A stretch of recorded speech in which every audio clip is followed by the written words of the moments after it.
काँग्रेसचे माजी आमदार रवींद्र धंगेकर हे एकनाथ शिंदे यांच्या शिवसेनेत प्रवेश करण्याची कारणं काय आहेत?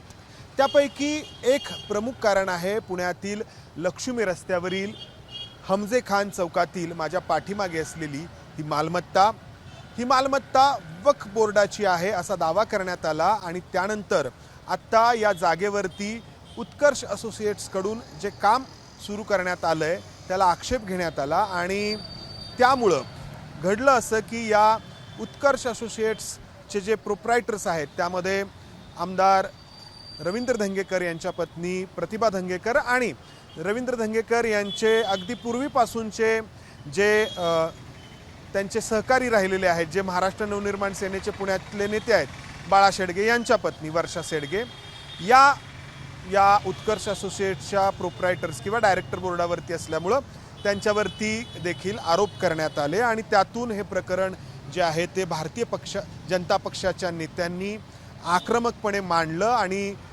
तो दबाव रवींद्र धंगेकर यांच्यावरती आला का काँग्रेस सोडून एकनाथ शिंदे यांच्या पक्षात प्रवेश करण्याला. कारण प्रतिभा धंगेकर यांच्यावरती गुन्हा दाखल करण्याची मागणी भारतीय जनता पक्षाचे नेते करतायत, त्याचबरोबर इथे जे लोक राहत होते त्यांच्यापैकी काही लोक करतायत. आपल्यासोबत इथे जे लोक राहता होते ते पण आहेत आणि बाळा शेडगे हे देखील आहेत.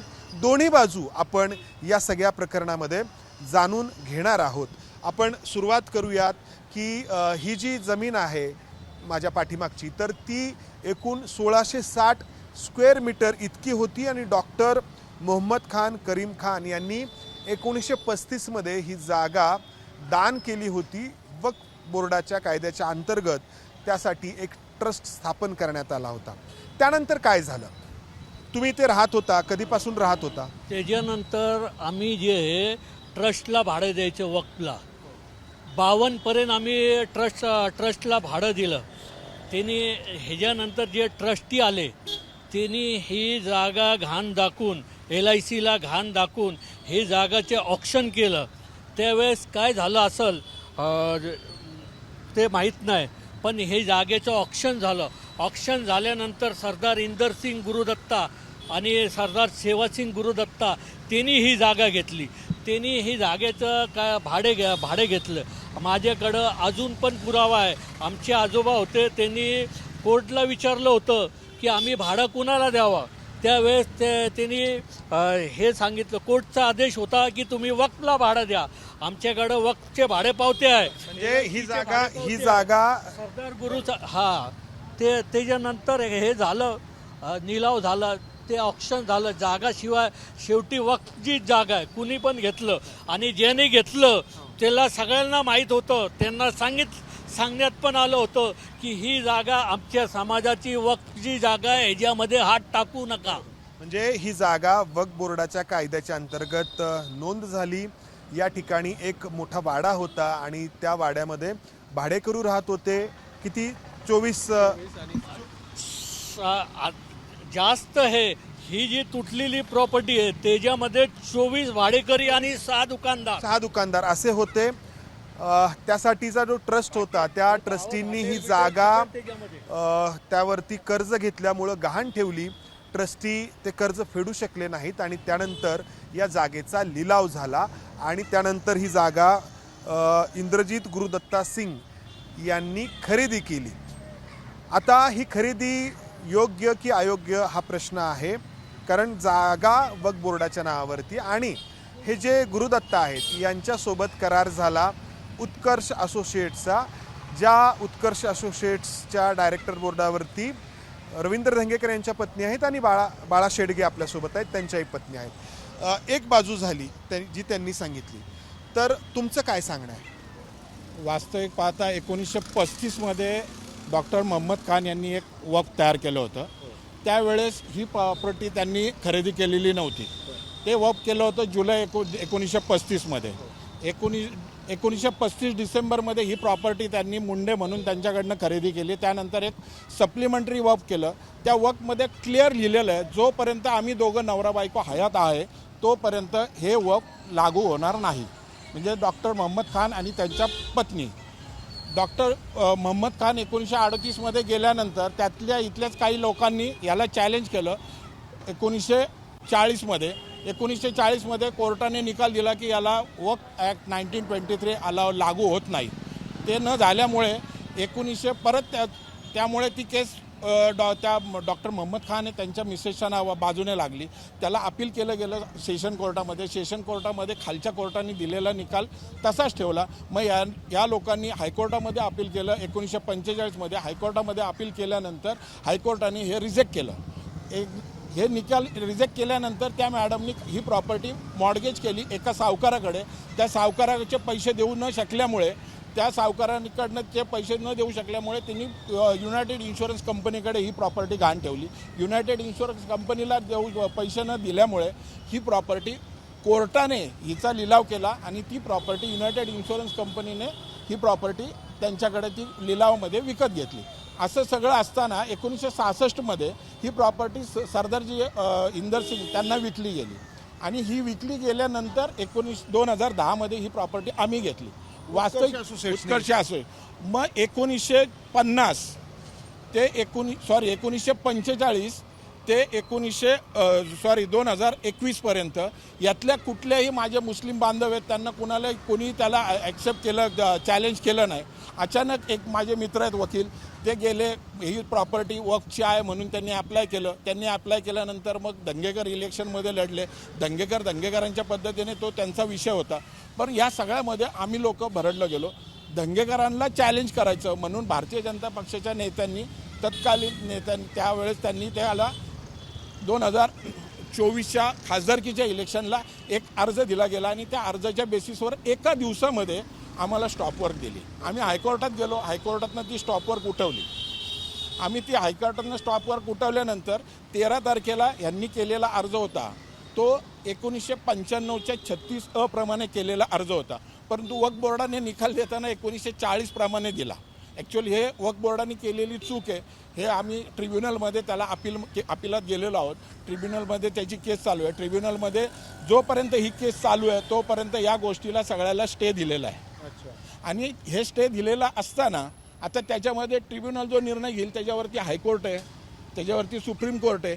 आपण ही न्यायप्रविष्ट बाब आहे आणि अशा परिस्थितीमध्ये कुठेतरी ते राजकारणाचा भाग म्हणून आम्हा लोकांना आता हे माझे सहकारी त्यांनी सांगितलं की इथे 25 भाडेकरू होते. साहेब 25 भाडेकरूंना तुम्ही विचारा, त्यांचं रजिस्टर डॉक्युमेंट केलेलं आहे कोर्टाच्या ऑर्डरप्रमाणे. त्या सगळ्यांना आम्ही घर दिलेलं आहे. आता हे जे आहेत यांचं एकट्याचं राहिलं कारण यांचं घर हे आमच्यामध्ये येत नाही. कारण आम्ही 1650 जी काय स्क्वेअर फुटाची प्रॉपर्टी होती त्याच्यातली 10,000 स्क्वेअर फूट प्रॉपर्टी फक्त आम्ही परचेस केली. राहिलेल्या 6,000 स्क्वेअर फुटामध्ये त्यांचं घर येतं. त्यामुळे त्यांच्याशी आम्ही कुठलाही करार केलेला नाही आहे. बाकीच्या 6 दुकानदार असतील किंवा बाकीचे 24 तुम्हाला मी सगळ्यांचे रजिस्टर डॉक्युमेंटसुद्धा दाखवू शकतो की याच्यामध्ये आम्हाला कुठल्याही मुस्लिम बांधवाला फसवायचं नाही आहे किंवा काय नाही आहे. हा त्यांचं म्हणणं आहे की दंगेकर निवडणुकीला उभे राहिले म्हणून त्याच्यामुळे हे झालेलं आहे. परंतु दंगेकर तो त्याच्या पक्षाचा आहे, तो त्याचा हे करतोय. म्हणजे काय झालं ते काँग्रेस आणि भाजप यांच्या वादामध्ये आम्ही भेरडले गेलो व्यावसायिक म्हणून. यांचं म्हणणं आहे की तुम्हाला ऐनवेळी तक्रार द्यायला भाग पाडण्यात आलं. यांनी जी माहिती सांगितली ती तुम्हाला अर्धवट सांगितली.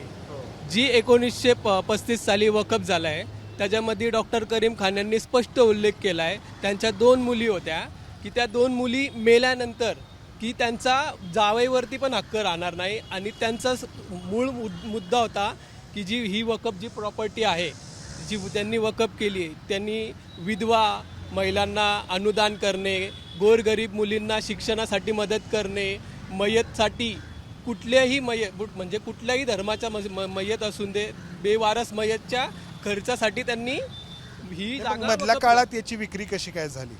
तर ज्या त्यांच्या मिसेस गेल्यानंतर ते 1938 साली गेले. त्याच्यानंतर त्यांच्या मिसेस गेल्या. त्याच्यानंतर काही ट्रस्टींनी जागेवरती बोजा दाखवून LICकडे ऑक्शन केलं आणि ती जागा पुढे अशी व्यवहार होत गेले. आणि व्यवहार कसे झाले? ती व्यवहार अशी झाले ते त्यांची मिसेस हयात होती. त्यांना काही ट्रस्टीनी हे केलं की आपण हे प्रॉपर्टी विकून आणि 2 मिनटं काहीतरी आपण कॉलेजेस वगैरे बनवू त्याच्यासाठी काय करावं लागेल तर त्यांनी हे सगळं सिस्टम दाखवलं. LICचं लोन, सावकाराचा लोन हे करून त्याच्यावरती बोजा दाखवून ह्याचा निलाव करून ह्याला ही प्रॉपर्टीला विकायला लावलं. तसं होऊ शकत नाही. वकफची जागा विकली जात नाही. एकदा डिक्लेअर झाली ट्रस्ट वकफ तर ती जागा जी आहे waqf is always waqf. Always waqf. शेडगेजी आणि हे सांगतात ते बरोबर आहे पण once work is always work असं होत नाही. 1995च्या कायद्यामध्ये 7B मध्ये स्पष्ट लिहिलेलं आहे ज्या गोष्टीचा न्यायामध्ये निकाल लागलेला आहे त्याच्यावरती ट्रिब्युनल सुद्धा काही करू शकत नाही. न्यायालयाने हे केलेला निर्णय आहे. न्यायालयापेक्षा मोठं कोण नाही आहे सर. म्हणजे वक्फ बोर्डाची जागा आहे का तर असेल तर आम्ही द्यायला तयार आहे ना.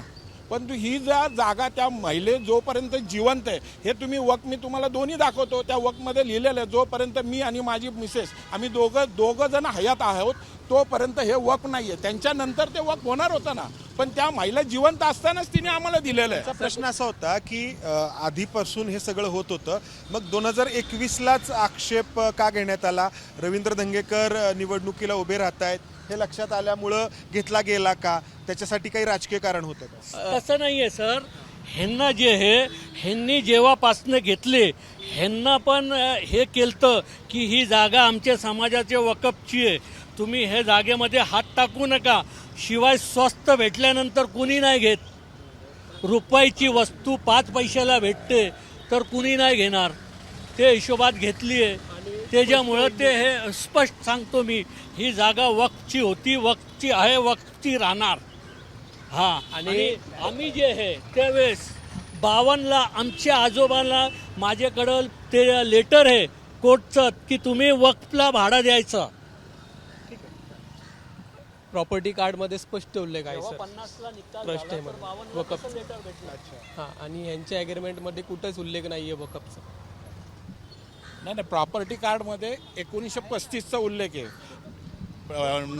न्यायालयाच्या ह्याच्याप्रमाणे 30 वर्षापर्यंतचा आपण तुमचा हे ग्राह्य धरतो आणि तो त्याच्यानंतर न्यायालयातनं आलेली जागा आहे.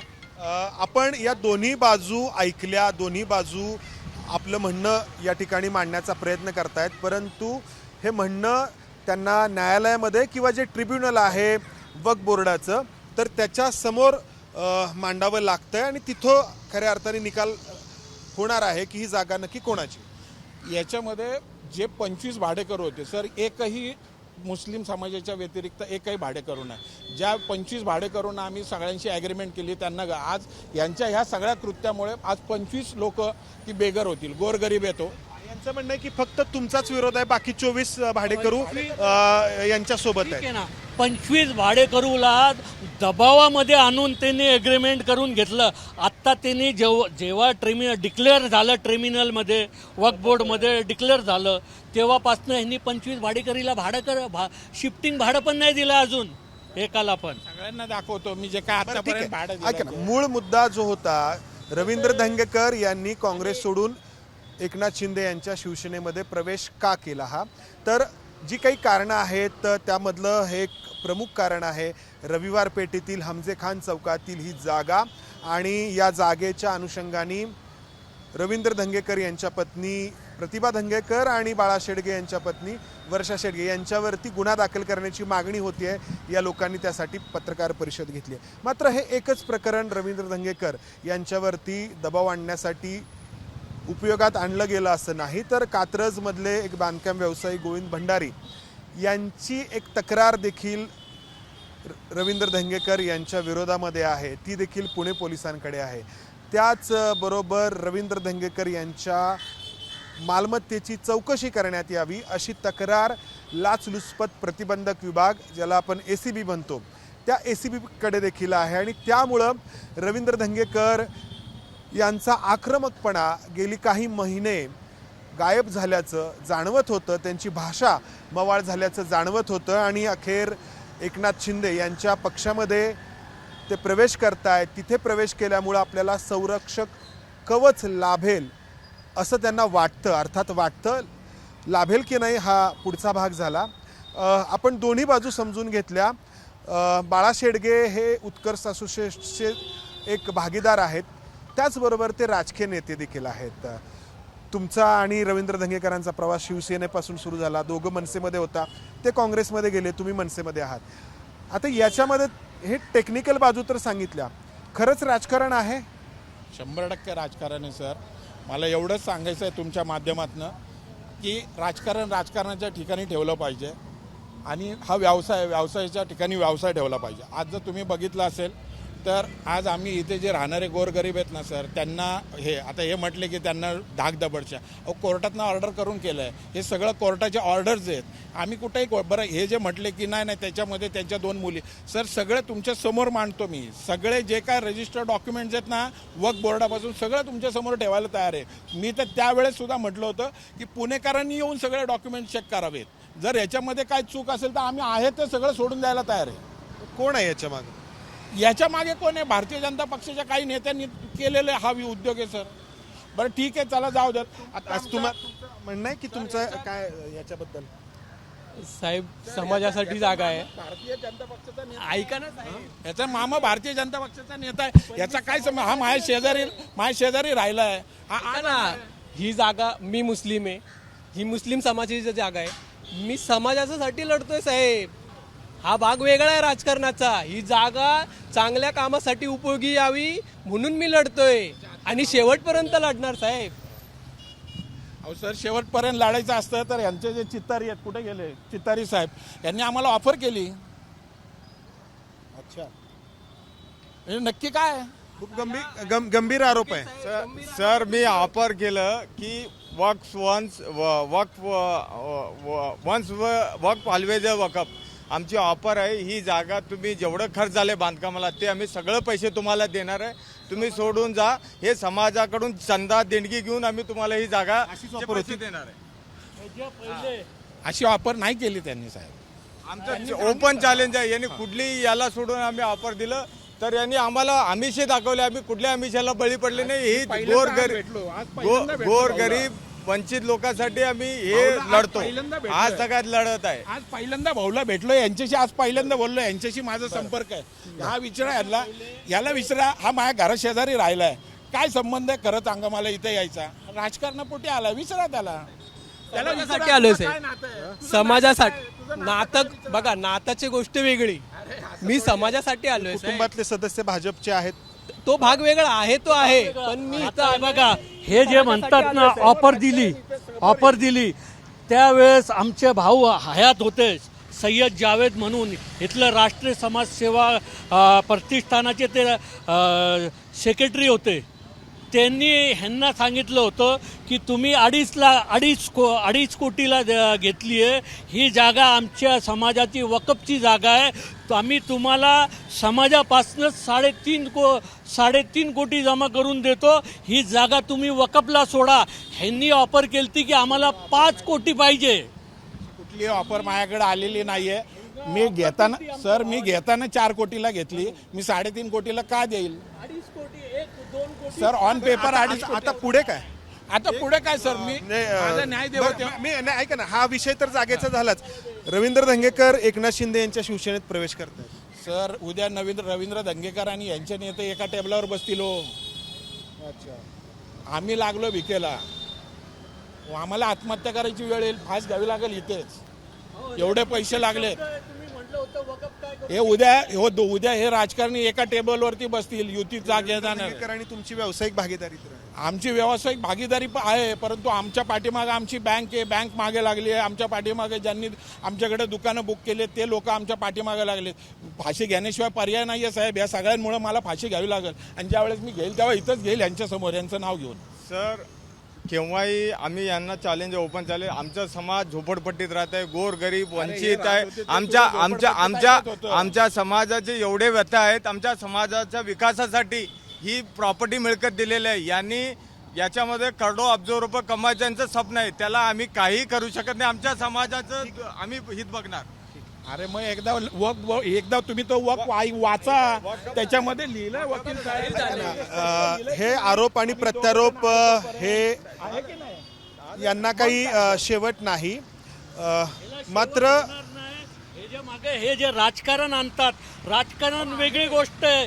एक गोष्ट मी सांगतो, मी एक आम्ही एकटे लढत होतो. कधीपासनं लढतोय माहिती का? 2002 पासनं लढतोय. पण ह्यांनी राजकीय प्रभाव आणून ह्यांनी हे करून ह्यांनी 2010ला घेतली, तरी पण त्यांनी जे दुसऱ्यांनी घेतलं होतं त्याच्याबरोबर हे होते. आणि ह्याच्या राजकीय प्रभावामुळं काय वकफचं चालत नव्हतं. म्हणून आम्हाला वकफसाठी जे हे आम्हाला राजकीय पक्षाला धरावं लागलं की आमचं काहीतरी, आमच्या समाजाचं काहीतरी निर्णय. कुठल्या पक्षाला धरलं? बहुतेक लई जागी गेले. फक्त भारतीय जनता वक्फ पक्ष बोर्ड नाहीये.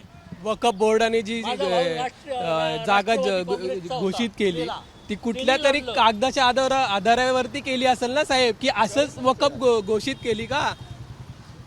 न्यायप्रविष्ट आहे, न्यायालयाचा आमच्या न्यायालयाचा बरं ऐका, विश्वास आहे. ठीक आहे, न्यायप्रविष्ट आहे आणि हे सगळं दोन्ही बाजूंनी आपापलं म्हणणं मांडलंय. अर्थात ते इथं मांडण्यापेक्षा ट्रिब्युनलमध्ये मांडणं अधिक त्यांच्यासाठी उपयोगी आहे. ट्रिब्युनलमध्ये ते मांडलं देखील गेलंय. मुद्दा आहे तो रवींद्र धंगेकर यांनी एकनाथ शिंदे यांच्या पक्षात प्रवेश करण्याचा.